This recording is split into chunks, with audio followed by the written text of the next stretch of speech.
Hello everyone, this is methlokaiju, and today I'll be discussing about the third and final installment of the Godzilla anime, Godzilla Planet Eater.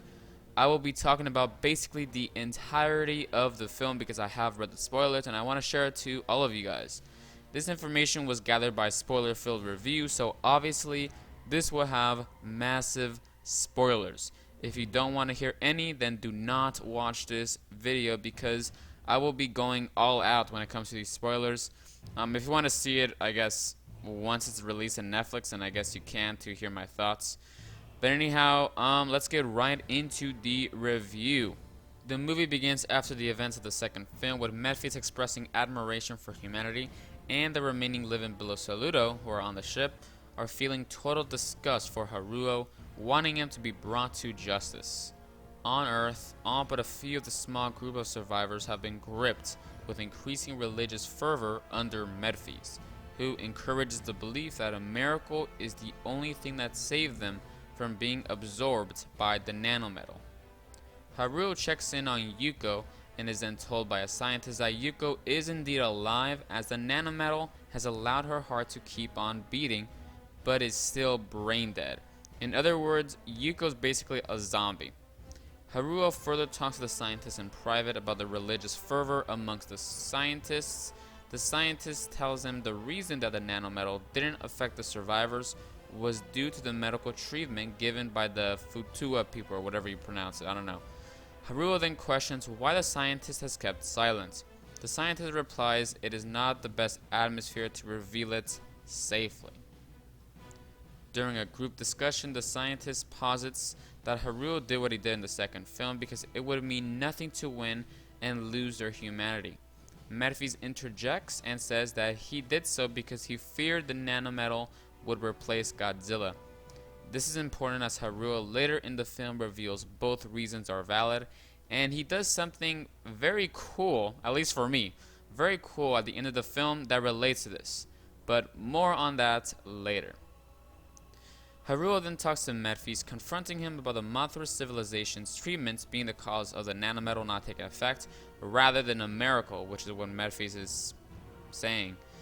Medphis replies saying that he thought as much, but that the current resolve of the crew is necessary to call in their god. Haruo is both confused and outraged, and above all questions why, if Medphis really believes he has a way to defeat Godzilla, he allowed all the sacrifices up to now.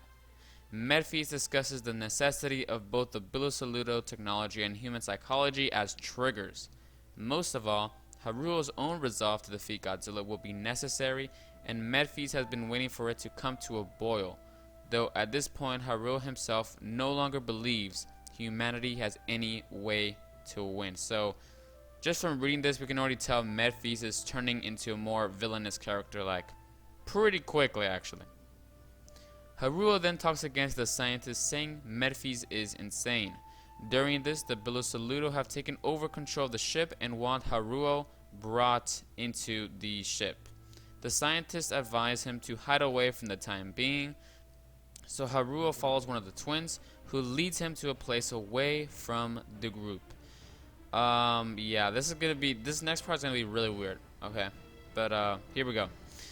In a remote area, the twin tells Haruo that their only form of winning is by merely surviving, and offers to connect with him. Yeah, I think we know where this is going. Anyways, the twin then begins to strip and attempts to remove Haruo's suit. Haruo rejects her, and so she leaves. Later on, either the same twin or the other twin, more than likely the latter, successfully removes Haruo's suit.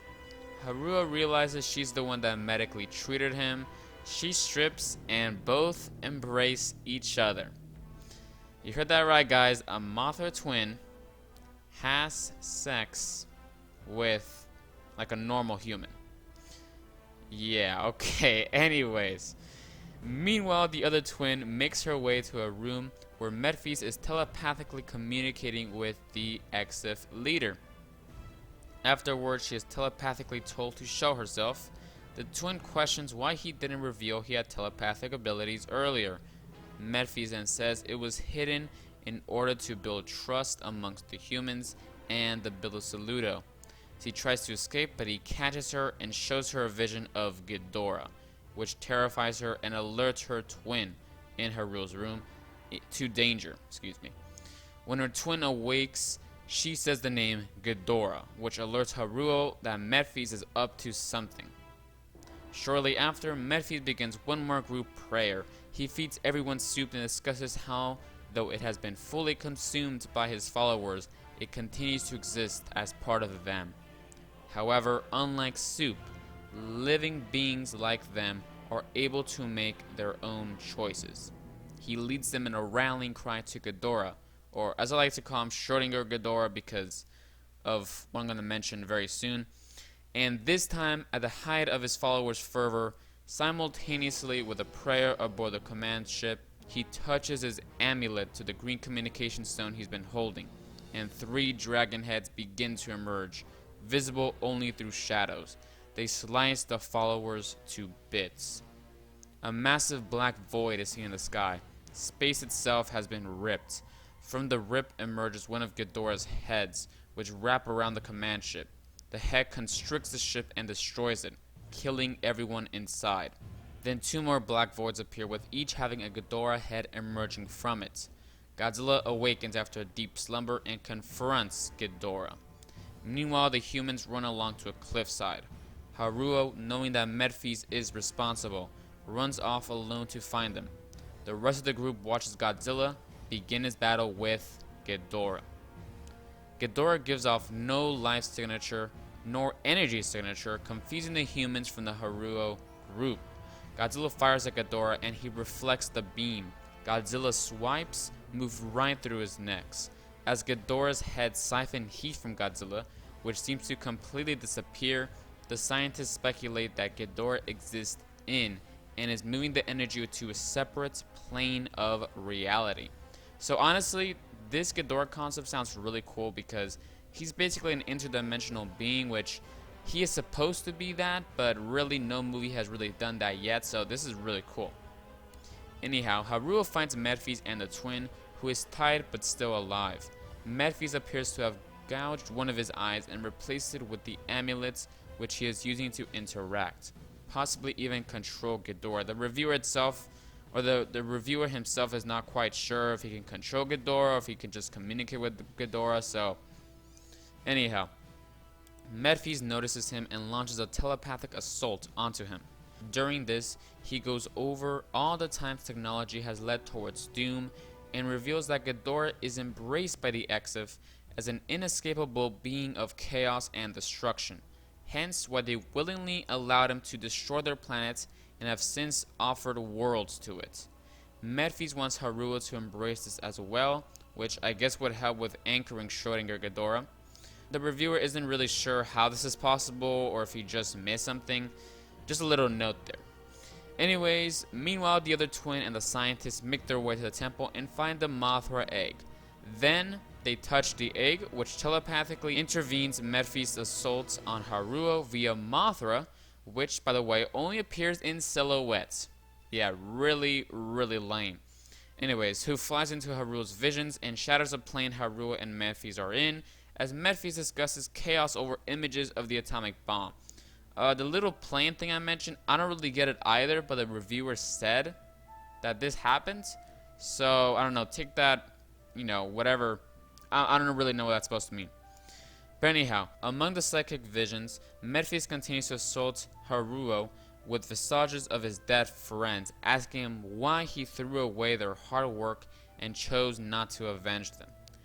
He also reveals that the elderly members of the command ship, whose ship exploded in the first film, including Haruo's grandfather, chose their fates, and that Mephis himself supplied them with explosives before their ship took off. So I guess Haruo's grandfather was quite suicidal then. Anyways, Haruo remembers his parents' decision to name him after spring and the flower charm they gave him as a very young child, and this, combined with the revelation about the ship of the elderly survivors, pushes him into rejecting Mephis fully. He's able to break free long enough to gouge out both the amulet and Mephis' remaining eye. His connection to Ghidorah severed, Ghidorah becomes locked into our plane of reality, and Godzilla is able to now physically injure him. Godzilla destroys the three heads and fires his beam at the voids, causing them to explode. Dawn breaks and Haruo sits with Medphys as Medphys dies. A great span of time passes. The very small group of remaining survivors integrates with the human civilization on Earth. The twin Haruo slept with is pregnant with a child and apparently married to him. Okay, really weird, and takes him to see some flowers blooming outside the cliffs, the first spring he remembers seeing, even though it is his namesake, which I guess Haru equals spring. Anyhow, the scientist calls Haruo over to take a look at one of the fallen vultures.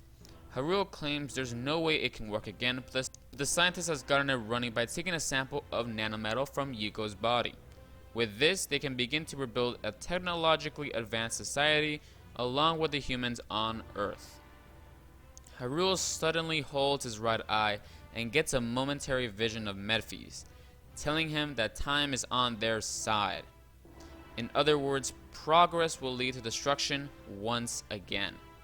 Haruo slows away from the group and takes Yuko's body. The twin he isn't married to catches him and asks what he's doing. He asks her if Godzilla's scary, and she says he is. He asks her if she hates him, and she isn't sure. He talks about how he may lose, but can at least make the choice to lose. She says she doesn't understand, and Haruo replies, "That's fine." Haruo then proceeds to pilot the vulture with Yuko's body inside and fly it towards Godzilla, knowing he will die. He does so because he wants to get rid of the last bits of hatred, as one of the reviewers stated. And since both him and Yuko have these last bits, both must die. And Yuko also has these last bits because she basically gave up her humanity in exchange for the nanometal. The vulture approaches Godzilla head on. Godzilla spots it and then destroys it with his atomic breath. So this is what I was talking about the cool thing Haruo does. Yeah, it's killing Yuko. So yeah, Yuko's dead. Haruo killed himself. Awesome. That is pretty nice. And that is the entire film. Is that right? Obviously, I've been reading it from some notes I've been taking here because it's quite long and I didn't really want to miss anything. Oh, wait. Actually, there is a post-credit scene, but it's very, very lame. Okay, very lame. Anyhow, here it goes. Group of children, I believe of mixed heritage between Haruo's group and the Mothra civilization, burn small rope decorations in front of an effigy that resembles the vulture, offering prayers to be safe from things like sickness, bug bites, etc. One of the now elderly twins looks on. A priestess encourages the children to let the fire burn away their fears. Yeah, that's the post-credits scene. Very lame. Very lame. So that is the entirety of the movie. So basically we have Schrödinger Ghidorah. Haruo kills himself, who kills Yuko. Nearly everyone is basically dead as well as Medphys. A Mothra twin has sex and gets pregnant, and Haruo abandons both his wife and children. Quite the story indeed. So overall, I think the story sounds, for the most part, good actually. Whenever I first heard it via the 4chan leak, I thought it was absolutely horrendous. But then I saw a different review of it. It was basically the same exact content and stuff, but they wrote it in a more professional way and added some more details, and it actually sounded better, in my opinion. I like the approach they went for Medphys, which was honestly quite predictable, but it sounds cool either way. Haruo kills himself is a plus, and Yuko getting killed by him is basically like a triple plus, since I never cared for them, especially Yuko. Godzilla is just there for the fight, which is okay, I guess, but there really isn't much fighting, so that's kind of a downside. Another downside is Mothra. I mean, really, Mothra just appears as a silhouette in visions and stuff. Yeah, really, really lame. The twin thing is, yeah, I mean, really, the sex thing, no. That is absolutely pathetic. So one thing I absolutely adore, though, is Ghidorah himself. Love the fact he basically breaks space-time, and his design definitely fits the interdimensional origins that he has in this movie. as well as the Lovecraftian nature of Ghidorah getting summoned. Honestly, more than pleasantly surprised about him. I obviously have to see how it is executed, but as of now, it sounds more entertaining than the other two films by a long shot, with better story, an actual interesting fight, etc. But that isn't really saying too much because the second film is basically the first film. So, that is really lame. So that's basically all for this video. Tell me down in the comments below what are your thoughts on the movie. Remember to subscribe, like, and comment. Thanks for watching. This is methlokaiju, signing out.